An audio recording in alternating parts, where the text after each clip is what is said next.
Sekarang kita akan explain anomalous electronic configuration of copper.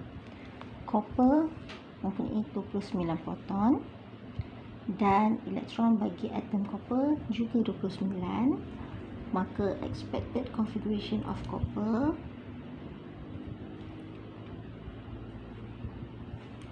kita ada 1s 2s, kita ikut ini Aufbau principle. Seterusnya kita ada 2p dan 3s.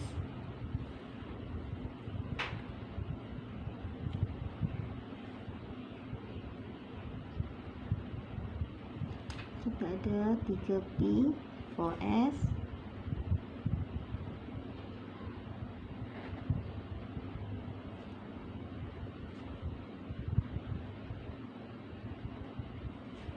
Kita ada seterusnya 3b.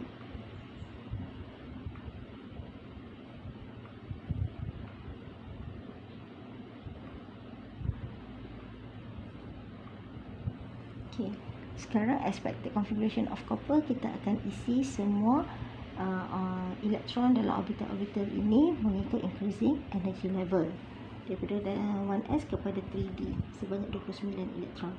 1, 2, 3, 4 sampai 2p ni kita kena buat singly first before pairing up So kita 5, 6, 7, 8, 9, 10, 11, 12, 13, 14, 15, 16, 17, 18, 19, 20, 21, 22, 23, 24, 25, 26, 27, 28, 29.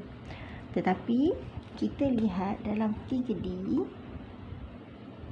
sekarang kita ada 9 elektron daripada 10 elektron yang boleh diisi. Keadaan ini kita panggil dia partially filled. Okay. Kalau dia ada 5/10, separuh itu half fill, stabil. Tapi selain daripada 5/10 ataupun 10/10 fully fill, kita panggil keadaan dia adalah partially fill. Jadi apa yang berlaku untuk mencapai kestabilan satu elektron daripada 4s ini, kita akan excite to the next 3d orbital. Masih ada empty spaces, maka untuk actual configuration of copper dia akan jadi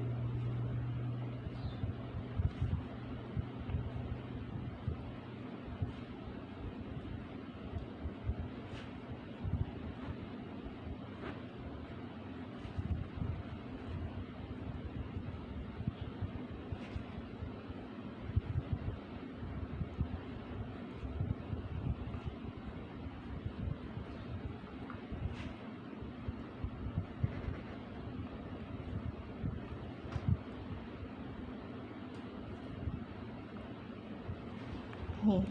So kita ada 2, 3, 4, 5, 6, 7, 8, 9, 10, 11, 12, 13, 14, 15, 16, 17, 18.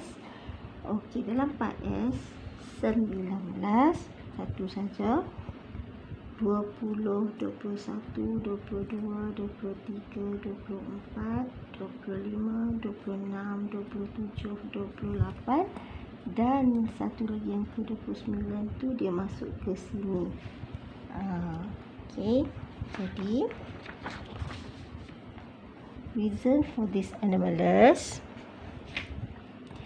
unusual stability in fully filled orbitals of copper. Jadi to achieve stability, one electron from 4s orbital akan occupy one of partially filled 3d orbital, iaitu di sini, in order to have fully filled orbital arrangement. Maka kalau kita tengok sekarang